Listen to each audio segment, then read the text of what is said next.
The next day, Tuesday, September 5th, 2000, was a charms lesson with Phileas Flitwick, in which the first years learned the levitation spell Wingardium Leviosa, with which students could lift goose feathers up into the air. Closer to lunch, there was a herbology lesson taught by Pomona Sprout. During the lunch break on the same day, Tuesday, September 5th, 2000, Headmistress Minerva McGonagall made an important announcement to all students and school staff at Hogwarts. Attention! This Friday, September 8th, 2000, the same legendary golden trio that defeated the darkest and most evil wizard of all time and people named Voldemort during the Second Wizarding War, and their names forever became the history of Hogwarts, namely Harry Potter, Ron Weasley, and Hermione Granger.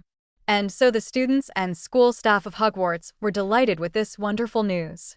At 9 p.m. on the same day, Tuesday, September 5th, 2000, two red-haired teachers, Daisy and Caroline, locked themselves in their women's sanctuary on the 8th floor of Hogwarts, and also cast a protective spell Lesborum Protectum on their personal women's sanctuary on the 8th floor of Hogwarts, as a result of which no man will ever enter in this personal female sanctuary, and ended the second school day at Hogwarts with their female romantic kiss.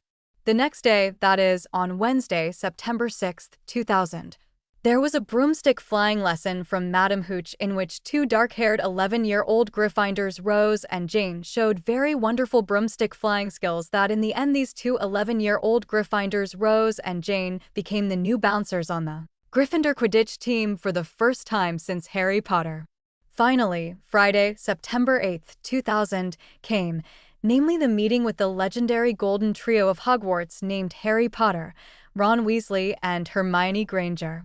And indeed, 19-year-old Harry and Ron and 21-year-old Hermione arrived at Hogwarts as honored guests. Thank you for the kind invitation, Headmistress McGonagall. 19-year-old Harry replied politely. 19-year-old Harry and Ron, as a sign of gratitude for the warm invitation to Hogwarts, kissed the hands of the new Hogwarts teachers Daisy and Caroline, and thanked them for their appointment as Transfiguration and Defense Against the Dark Arts teachers. Daisy and Caroline responded by saying the most sincere words to the legendary Golden Trio. We will always remember that you made a huge contribution to this difficult fight against Voldemort, and our magical world of Shilurian will also not forget your exploits. On the weekend, that is, on Saturday and Sunday, September 9th and 10th, 2000, the legendary Golden Trio, Harry, Ron, and Hermione, had the same planned excursion to Hogwarts and its surroundings, which included almost all the familiar places in Hogwarts and its surroundings. And so Daisy and Caroline during the excursion Hogwarts and its surroundings did not say that the 8th floor was a special women's place so as not to upset Harry, Ron, and Hermione, but fortunately Harry, Ron, and Hermione respected their personal choice and kept their secret and thanked Daisy and Caroline for the warm tour of Hogwarts. And at the end of the weekend, that is, Saturday and Sunday, September 9th and October 9th, 2000, Daisy and Caroline locked themselves in their protected women's sanctuary and romantically kissed in their women's sanctuary on the 8th floor of Hogwarts. If you want to hear even more new romantic stories of GL romance on my official YouTube channel, then don't forget to subscribe to my official YouTube channel and like us.